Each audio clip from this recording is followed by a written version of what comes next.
ยวเราไปหาวางกับดักตามแนวป่าแถวนั้นนะครับ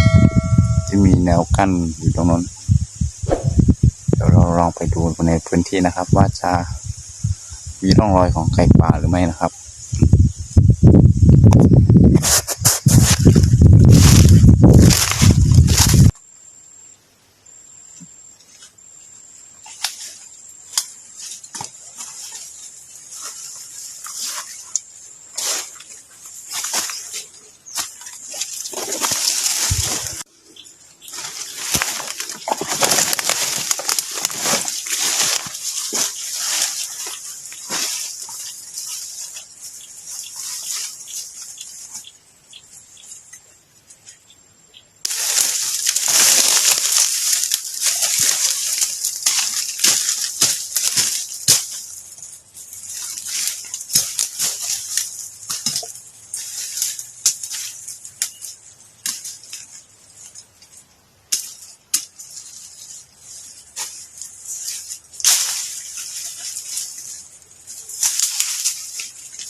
นี่ครับรอยไก่เขี่ยครับเต็มไปหมดเลย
นี่ครับเราจะวางกับดักแบบนี้นะครับ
ครับเพื่อนๆมาเจอกับผมอีกเช่นเคยนะครับ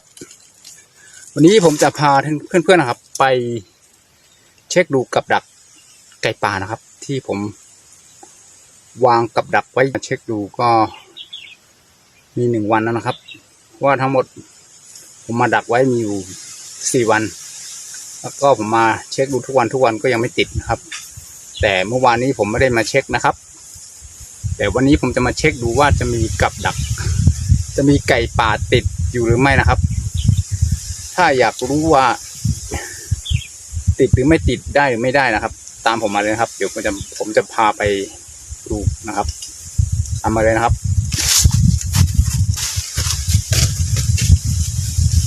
ตามมาเลย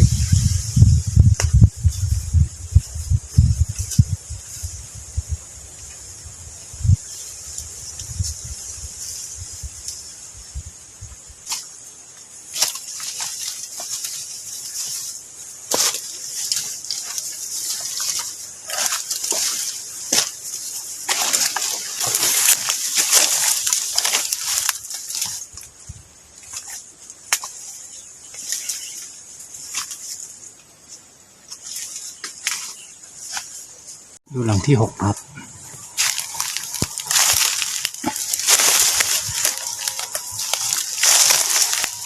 หลังที่6ก็ยังมีการลั่นนะครับ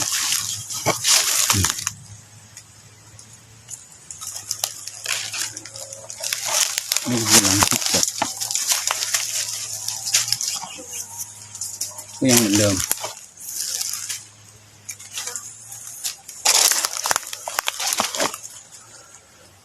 หลังที่8ก็เหมือนเดิม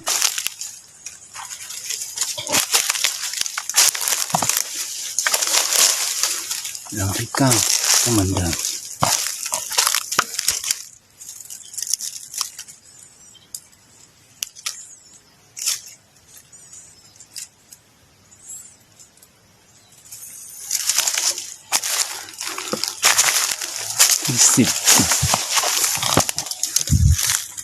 ที่10นี่ลั่นนะครับ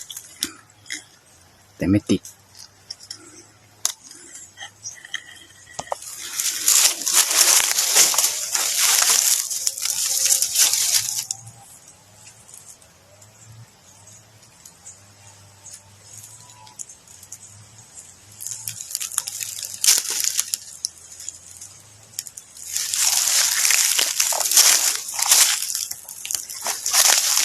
ก็หลังที่11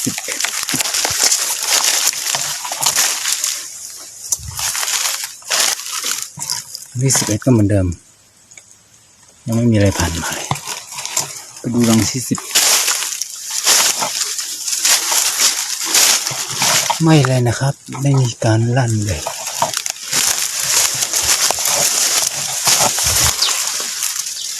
นี่ก็ไม่ลั่น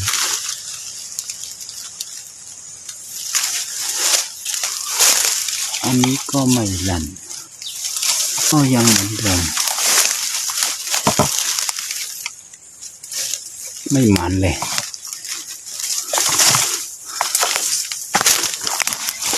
ตรงนี้ก็ไม่ได้ครับจะได้แดกไหมเนี่ย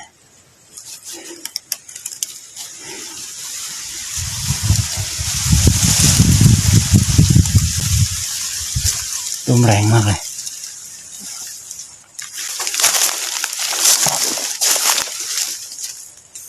ไม่ลั่นนะครับ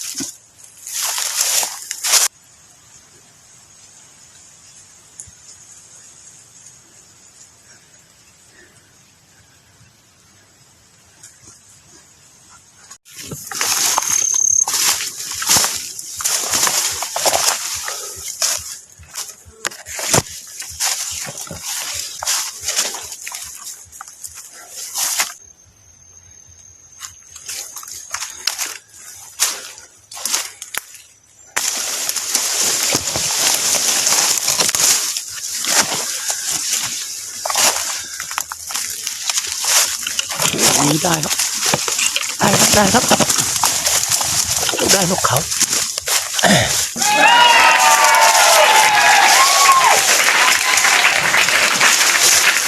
วันนี้นกเขาติดนะครับก็ดีนะครับ นี่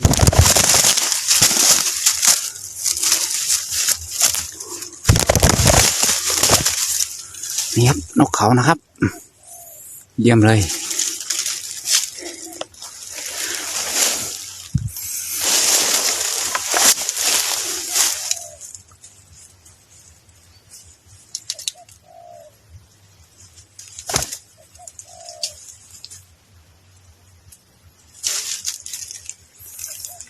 นี่ได้นกเขา1 ตัวนะครับ โอเควันนี้ก็หมานอยู่นะครับ1 ตัว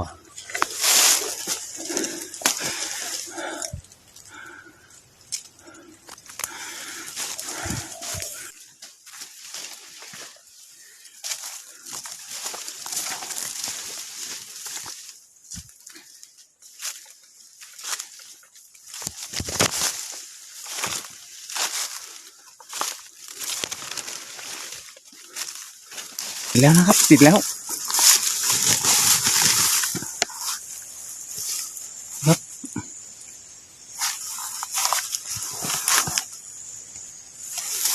เดี๋ยวมาดูกันนะครับ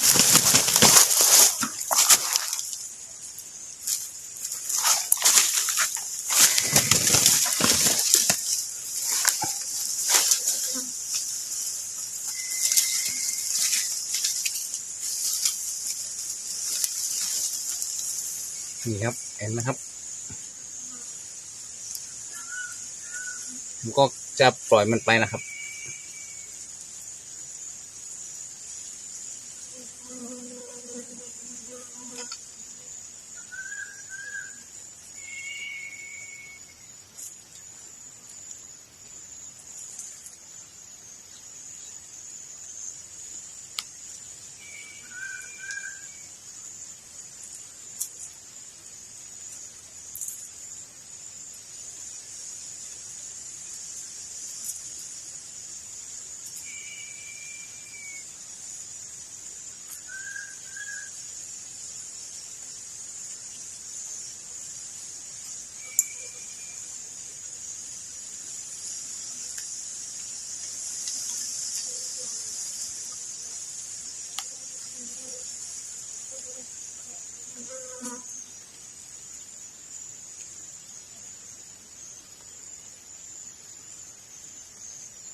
นี่ครับได้แล้วครับ1 ตัว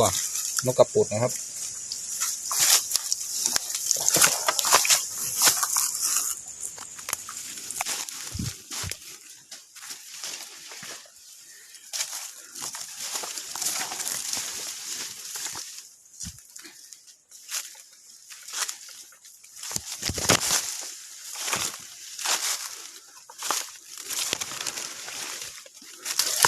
ได้ครับวันนี้เจอไก่แล้วนะครับ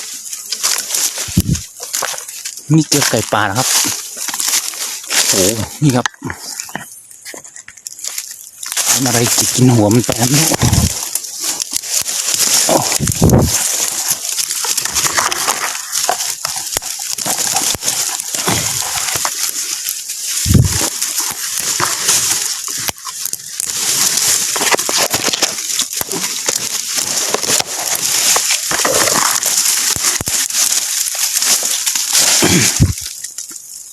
นี่ครับไก่ป่า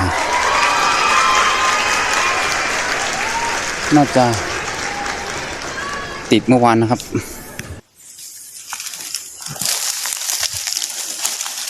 โหมีอะไรมากัดกินหัวหมดเลยอยู่ในตัวนะครับ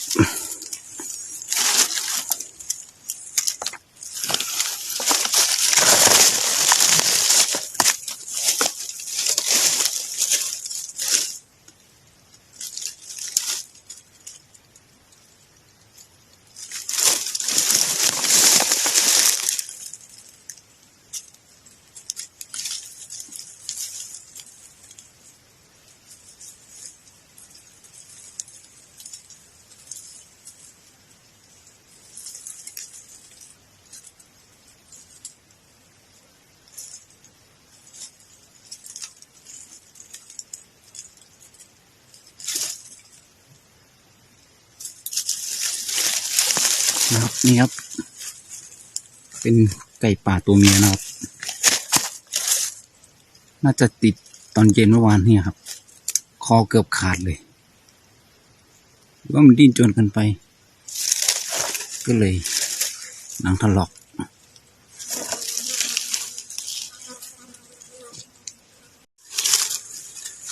นี่ครับไก่ป่าที่เราดักได้ในวันนี้นะครับ ก็จะเป็นไก่ตัวเมียนะครับ น่าจะติดตอนเย็นเมื่อวานนะครับเพราะเมื่อวานมาเช็คแต่ไม่มีนะครับผมมาเช็ควันนี้ก็มาเจอ มันดิ้นนะครับ เชือกมันเล็กนะครับก็เลยถลอกหมดเลยคอเกือบขาดนะครับเพราะว่ามันรัดบนคอมันยังไงถ้าชอบคลิปนี้นะครับก็ฝากกดไลค์กดแชร์นะครับ หรือกด Subscribe นะครับเพื่อเป็นกำลังใจให้กับผม